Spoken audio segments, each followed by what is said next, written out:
Assalamualaikum warahmatullahi taala wabarakatuh. Perkenalkan, nama saya Muhammad Fahri Firman Baru Rozik. Saya dari kelas 10 MIPA 6 dan saya sekarang akan menjelaskan kerajaan Hindu dan Buddha. Oke, yang pertama saya akan menjelaskan kerajaan Sriwijaya. Ya, kerajaan Sriwijaya adalah kerajaan yang bercorak maritim yang berasal dari Buddha, yang mengontrol perdagangan di jalur utama Selat Malaka. Sriwijaya memiliki hubungan yang erat dengan Jawa, terutama karena relasi raja-rajanya yang berasal dari Jawa. Kemunculan Sriwijaya pada abad ke-6 Masehi sendiri masih menimbulkan sejumlah pertanyaan karena eksistensinya yang lebih lambat dibandingkan kota-kota di Asia Tenggara. Mengingat perdagangan antara Romawi, India, Cina telah berkembang pesat. Sementara posisi Sriwijaya di pesisir Sumatera Timur merupakan bagian dari jalur utama tersebut. Sebagai kerajaan bercorak maritim, Sriwijaya menjalin hubungan baik dengan India dan Cina. Sriwijaya dikenal sebagai pusat pembelajaran agama Buddha di Nusantara. Kerajaan ini cukup sering mengirimkan perwakilan ke Kaisaran Cina sebagai bentuk ketundukan dan jaminan keamanan. Sriwijaya diduga menguasai wilayah hingga ke Thailand Selatan, semenanjung Malaysia, bahkan Madagaskar. Yap, letak Sriwijaya sendiri yaitu masih dipersoalkan hingga saat ini. Pendapat cukup populer adalah yang dikemukakan oleh G. Choedes pada tahun 1918 bahwa pusat Sriwijaya ada di Palembang. Meskipun pendapat ini juga problematis karena sedikitnya penemuan arkeologis di Palembang. Sementara J.L. Moyens misalnya merekonstruksi peta Asia Tenggara menggunakan berita-berita Cina dan Arab, menyimpulkan bahwa Sriwijaya tadinya berpusat di Kedah, kemudian berpindah ke Muara Takus Sukmono. Dalam pendapat lain menyampaikan Jambi sebagai lokasi yang tepat bagi pusat Sriwijaya karena lokasinya yang terlindung karena ada dalam letak namun menghadap langsung ke laut lepas. Ya, pendiri kerajaan Sriwijaya. Pendirian Sriwijaya juga merupakan bagian yang sulit dipecahkan oleh peneliti karena dalam sumber-sumber yang ditemukan tidak ada struktur genealogis yang tersusun rapi antar Raja Sriwijaya. Prasasti Kedukan Bukit, yaitu prasasti yang dibuat pada tahun 682 Masehi, menyebutkan nama Dapunta Hayang, dan prasasti Talang Tuo yang dibuat pada tahun yang sama memperjelaskan menjadi Dapunta Hayang Sri Jaya Nasa. Kedua prasasti ini adalah penjelasan tertua mengenai seseorang yang dianggap sebagai raja atau pemimpin Sriwijaya. Berdasarkan prasasti Kota Kapur, yaitu pada tahun 686 Masehi, Pulau Bangka, Sriwijaya diperkirakan telah berhasil menguasai Sumatera bagian selatan, Bangka, dan Belitung. Yap, untuk kerajaan berikutnya yaitu Kerajaan Majapahit. Kerajaan Majapahit sendiri berada di Kecamatan Trowulan, Kabupaten Mojokerto. Kerajaan ini merupakan kerajaan Hindu terbesar yang menyatukan Nusantara, atau bisa dibilang kerajaan ini adalah kerajaan Hindu yang menyatukan Nusantara dan pusatnya kerajaan Hindu. Banyaknya sisa-sisa peninggalan kerajaan Majapahit kini dijadikan sebagai daya tarik wisata di Kecamatan Trowulan, dan terdapat candi yang memiliki nilai sejarah dan pendopo agung yang diperkirakan menjadi pusat kerajaan. Dan untuk sejarah singkat Kerajaan Majapahit ini terlahir pada hari penobatan Raden Wijaya sebagai raja. Raden Wijaya bertata pada 1293 hingga 1309 dengan gelar Kertajasa Jaya Wardana. Awalnya Majapahit berpusat di Mojokerto, Jawa Timur pada era Jaya Negara. Ibu kota dipindahkan ke Trowulan sejak Girindra Wardana berkuasa dan pusat Majapahit berpindah lagi ke Kediri. Kerajaan Majapahit mempunyai kejayaan pada masa kerajaan Hayam Wuruk. Disebut Raja Sanagara yang memerintah Majapahit pada 1350 hingga 1389. Pada puncak kejayaan dibantu oleh Majapatihnya, yakni di bawah perintah Gajah Mada, yaitu tahun 1313 hingga 1364. Majapahit menguasai lebih banyak wilayah. Wilayah yang dikuasai mencakup seluruh Nusantara, yakni sampai seluruh Nusantara, Semenanjung Malaya, Kalimantan, dan Sulawesi. Yang ketiga yaitu Kerajaan Pajajaran. Kerajaan Pajajaran atau Kerajaan Sunda adalah kerajaan Hindu yang berlokasi di sebelah barat Pulau Jawa. Beribu kota di Pajajaran, kerajaan ini lebih dikenal dengan nama Pakuan Pajajaran. Sebagaimana adat kebiasaan di Asia Tenggara pada masa itu yang menyebut kerajaan dengan nama ibu kotanya, beberapa catatan sejarah menyebutkan kerajaan ini didirikan oleh Sri Jaya Bupati pada tahun 923. Sementara Pakuan Pajajaran secara resmi dinyatakan berdiri saat Jaya Dewata naik tahta pada 1482 dan bergelar Sri Baduga Maharaja. Sejarah kerajaan banyak dikisahkan dalam berbagai kitab cerita. Masih sering pula dituturkan pada pantun dan kisah babad. Dan serta ditemukan pula catatan dari berbagai prasasti yang ditemukan dan catatan perjalanan bangsa asing di Nusantara pada masa itu. Berdirinya Pakuan Pajajaran kala itu terdapat dua kerajaan di tanah Parahyangan, yaitu Kerajaan Galuh dan Kerajaan Sunda. Keduanya kerajaan ini terikat oleh tali perkawinan antara putra Raja Galuh dengan putri Raja Sunda.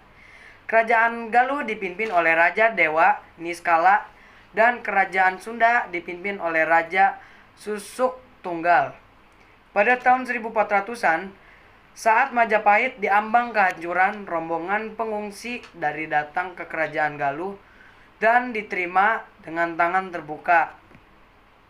Sambutan tak berhenti di situ. Kepala rombongan yang masih merupakan saudara dari Prabu Kertabumi bernama Raden Baribin dinikahkan dengan salah satu seorang putri Galuh, Ratna Ayu Kirana. Sang raja pun mengambil seorang istri dari rombongan pengungsi Majapahit. Tindakan tersebut menyebabkan kemarahan pada Raja Sunda yang menuju Raja Galuh melupakan aturan bahwa orang Galuh dan Sunda dilarang keras menikah dengan orang dari Majapahit. Kedua raja yang terlibat pertalian besan ini pun terlibat sengketa. Terancam perang, Dewan Penasehat dari kedua kerajaan berunding dan meminta para raja untuk turun dari tahta dan kemudian bersama-sama menunjuk seorang pengganti untuk memimpin kedua kerajaan. Tak disangka nama yang ditunjuk oleh kedua raja adalah nama yang sama, yaitu Jaya Dewata. Maka terselesaikanlah persengketaan dengan jalan menyatukan dua kerajaan di bawah satu raja. Selain Sri Badungga, Maharaja Jaya Dewata juga dikenal dengan sebagai Prabu Siliwangi. Masa kejayaan Kerajaan Pajajaran tercatat ada 5 raja yang memimpin kerajaan Pajajaran saat masih berkedudukan di Pakuan Pajajaran, yaitu Sri Baduga Maharaja, Surawisesa, Ratu Dewata, Ratu Sakti, serta Ratu Nila Kendra. Dari 5 raja tersebut yang memimpin kerajaan Pajajaran, masa kejayaan terjadi pada masa saat Sri Baduga Maharaja menduduki singgasana raja. Berbagai pembangunan fisik dilakukan untuk memudahkan kehidupan kerajaan dan rakyat. Berbagai kisah dan cerita tak henti menyebutkan Sri Baduga Maharaja, bahkan hingga kini namanya masih dielulukan oleh masyarakat Sunda. Selanjutnya yaitu adalah Kerajaan Kutai. Kerajaan Kutai adalah kerajaan tertua di Indonesia, bahkan kerajaan ini adalah kerajaan Hindu-Buddha pertama di Indonesia. Kerajaan ini diperkirakan telah berdiri semenjak abad ke-5 atau kurang lebih 400 Masehi. Kutai tidak terletak dalam jalur perdagangan internasional di Nusantara, tetapi kerajaan tersebut telah memiliki hubungan dagang dengan negeri India. Melalui hubungan tersebutlah pengaruh Hindu-Buddha pun mulai tersebar. Dan selanjutnya yaitu letak Kerajaan Kutai. Letak Kerajaan Kutai diperkirakan berada di daerah Muarakaman di tepi Sungai Mahakam, Kalimantan Timur. Sungai tersebut adalah sungai yang cukup besar dan memiliki beberapa anak sungai. Lokasi pertemuan antar Sungai Mahakam dengan anak sungainya diperkirakan adalah letak Muarakaman di masa lampau. Sungai Mahakam dapat dilayari dari pantai hingga masuk ke Muara Kaman, sehingga sangat strategis untuk menjadi jalur perdagangan. Kemungkinan besar itulah penyebab orang-orang dari tanah India telah hadir di sana meskipun Kutai tidak berada di jalur internasional yang telah diketahui halayak dunia. Ya, yang selanjutnya adalah peninggalan Kerajaan Kutai. Peninggalan Kerajaan Kutai yaitu 7 prasasti Yupa yang merupakan peninggalan prasasti terpenting Kutai. Yaitu adalah kesatuan prasasti yang masing-masing dipahatkan pada sebuah tiang batu andesit yang disebut Yupa. Prasasti tersebut beraksara Pallawa awal dalam bahasa Sanskerta dengan ciri khas aksara Pallawa yang menggunakan box head pada bagian atas aksara. Dan prasasti tersebut yaitu Prasasti Yupa 1, Prasasti Yupa 2 atau bisa disebut DB2, ke Prasasti Yupa 3 dan Prasasti Yupa 4, Prasasti Yupa 5 dan Prasasti Yupa 6 dan juga Prasasti Yupa 7. Ya, kerajaan yang selanjutnya yang akan saya jelaskan adalah Kerajaan Tarumanegara. Kerajaan Tarumanegara merupakan salah satu kerajaan tertua di Indonesia setelah Kerajaan Kutai. Kerajaan ini diperkirakan berdiri pada abad 4 sampai 7 Masehi atau 358 Masehi berdasarkan Nasa Wangsakerta. Kerajaan ini didirikan oleh Jaya Singawarman yang datang dari India setelah kalah perang di sana. Tarumanegara juga meninggalkan banyak peninggalan seperti halnya kerajaan lain. Yap, pendiri Kerajaan Tarumanegara yaitu Purwadi mengungkapkan bahwa berdasarkan Nasa Wangsakerta, Tarumanegara didirikan oleh Raja Diraja Guru. Pendiri Kerajaan Tarumanegara sendiri yaitu Jaya Singawarman pada tahun 358 Masehi. Dikatakan pada abad keempat Masehi, Nusantara didatangi oleh sejumlah pengungsi dari India yang mencari perlindungan akibat terjadinya peperangan besar di sana. Umumnya pengungsi tersebut berasal dari daerah kerajaan Pallawa dan Chalankaya di India. Salah satu rombongan pengungsi tersebut dipimpin oleh seorang Maharesi yang bernama Jaya Singawarman ketika telah mendapatkan persetujuan dari Raja Jawa Barat yaitu Dewa Warman, Raja Salangkanagara. Maka mereka membangun 4 pemukiman baru di dekat Sungai Citarum. Pemukiman tersebut disebut Taruma Desya. 10 tahun berjalan ternyata desa ini banyak didatangi oleh orang-orang sehingga Taruma Desya menjadi besar. Pada akhirnya wilayah yang hanya setingkat desa tersebut berkembang menjadi kota atau sebuah negara. Lambat laun kota tersebut pun semakin menunjukkan perkembangan yang pesat, sehingga Jaya Singawarman membentuk kerajaan yang dinamakan Tarumanegara. Tarumanegara sendiri terletak di Jawa Barat, di Tanah Sunda, di antara Sungai Citarum dan Cisadane. Para ahli membuat perkiraan tersebut berdasarkan prasasti-prasasti peninggalan Tarumanegara yang ditemukan di sekitar sana, bahwa Kerajaan Tarumanegara atau Kerajaan Taruma adalah suatu kerajaan yang pernah berdiri dan berkuasa di wilayah barat Pulau Jawa pada abad keempat hingga abad ke-7 Masehi. Dari namanya Tarumanegara diambil dari kata taruna yang diperkirakan berkaitan dengan kata tarung yang artinya nila. Kata tarung digunakan sebagai nama sungai di Jawa Barat yaitu Sungai Citarum. Kebanyakan para ahli memperkirakan pusat Kerajaan Tarumanegara berada di dekat kota Bogor. Dan peninggalan Kerajaan Tarumanegara ini yaitu berupa prasasti yang berjumlah 7 prasasti. Ya, yang pertama adalah Prasasti Ciareten, Prasasti Jambu, dan juga Prasasti Pasir Awi, Prasasti Kebun Kopi, dan juga Prasasti Muara Cianten dan Prasasti Tugu, dan juga Prasasti Lebak dan situs Pasir Angin. Ya, yang selanjutnya adalah Kerajaan Singasari. Kerajaan Singasari ini didirikan oleh Ken Arok setelah berhasil membunuh Bupati Tumapel Tunggul Ametung. Pembunuhan Tanggul Ametung didasari karena keinginan memperistri Ken Dedes, istri Tunggul Ametung. Setelah berhasil membunuh Tunggul Ametung dengan keris Empu Gandring dan memperistri Ken Dedes, Ken Arok menjadi Bupati Tumapel. Dan Tumapel sendiri adalah merupakan bagian wilayah Kerajaan Kediri. Pada masa kejayaan Kerajaan Singasari terjadi pada masa pemerintahan Kertanegara. Ia bergelar Sri Maharaja Deraja Sri Kertanegara. Kertanegara memiliki gagasan politik untuk memperluas wilayah kekuasaannya.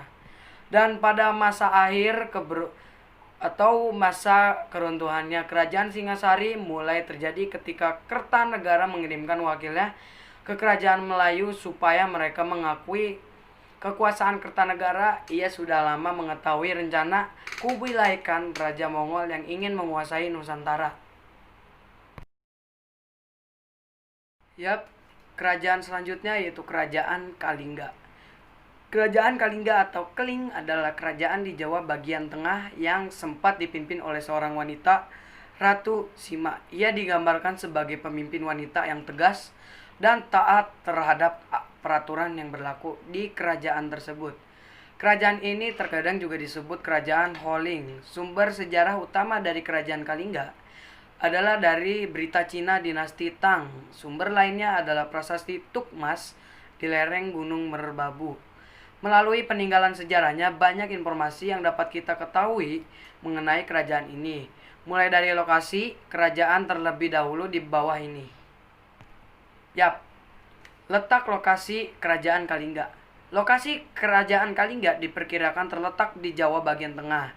Meskipun belum dapat dipastikan, tapi kebanyakan peneliti dan sejarawan menyepakati berikut adalah runtunan argumennya. Menurut berita Cina, di sebelah timur Kalingga ada atau yang bisa kita sebut Bali.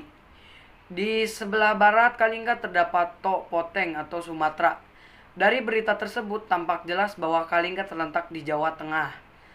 Kemudian melanjutkan deskripsi lokasi Kalingga dalam berita Cina. Di sebelah utara Kalingga terdapat Chenla atau biasa disebut Kamboja, dan sebelah selatan terdapat dengan samudra. Oleh karena itu, lokasi Kerajaan Kalingga diperkirakan terletak di Kecamatan Keling, Jepara, Jawa Tengah, atau di sebelah utara Gunung Muria. Peninggalan Kerajaan Kalingga yaitu berupa prasasti, yaitu prasasti Tukmas dan berita Cina dinasti Tang. Namun kebanyakan peninggalannya tidak berisi informasi yang jelas dan hanya berupa potongan informasi sulit untuk dirunut. Yang terakhir adalah Kerajaan Melayu. Kerajaan Melayu atau dalam bahasa Tionghoa ditulis dengan Malayu merupakan sebuah nama kerajaan yang berada di Pulau Sumatera. Dari bukti dan keterangan yang disimpulkan dari prasasti dan berita dari Cina dan keberadaan kerajaan yang mengalami naik turun ini dapat diketahui dimulai pada abad ke-7 yang berpusat di Minanga, pada abad ke-13 yang berpusat Dharmasraya, dan di awal abad ke-15 berpusat di Surwaso. Letak Kerajaan Melayu berada di Pulau Sumatera. Dari bukti dan keterangan yang disimpulkan dari prasasti dan berita Cina, keberadaan kerajaan yang mengalami naik turun ini dapat diketahui dimulai pada abad ke-7 yang berpusat di Minaga, pada abad ke-13 yang berpusat di Dharmasraya, dan di awal abad ke-15 berpusat di Surwasoatau Pagaruyung. Kerajaan ini berada di Pulau Swarnadwipa atau Swarna Bumi, yang oleh para pendatang disebut sebagai Pulau Emas yang memiliki tambang emas, dan pada awalnya mempunyai kemampuan dalam mengontrol perdagangan di Selat Malaka sebelum direbut oleh Kerajaan Sriwijaya. Untuk raja-raja Kerajaan Melayu sendiri yaitu Srimat Raja Maulip Husana Marmaweda. Dan yang kedua Srimat Tribuwana Raja Mauli Warmadewa. Dan yang ketiga adalah Aka Rendra Warman. Keempat Srimat Uri Udaya Ditya Warman. Dan yang kelima adalah Anangga Warman. Ya, itu dari saya. Wassalamualaikum warahmatullahi wabarakatuh.